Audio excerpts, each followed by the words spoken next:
അതിന്റെ തുടക്കം എങ്ങനെയായിരുന്നു റാപ്പ് സോങ്ങിന്റെ? എന്തായിരുന്നു?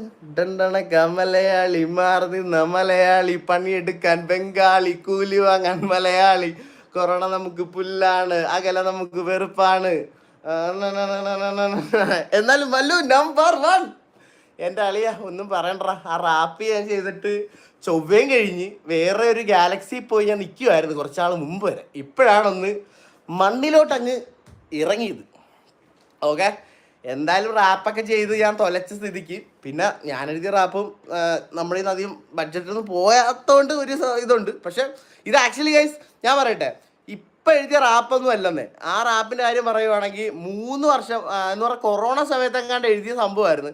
അപ്പം DJ ജെഫ്രി ബ്രോ ആണ് സംഭവം പാട്ടും കാര്യങ്ങളൊക്കെ എഴുതി. അപ്പം ആ സമയത്ത് ഓക്കെ ആയിരുന്നു. പക്ഷെ ഇപ്പം എന്ന് പറയുമ്പോൾ നമ്മുടെ ആ ഒരു ട്രെൻഡൊക്കെ മാറിയില്ലേ, കൊറോണയൊക്കെ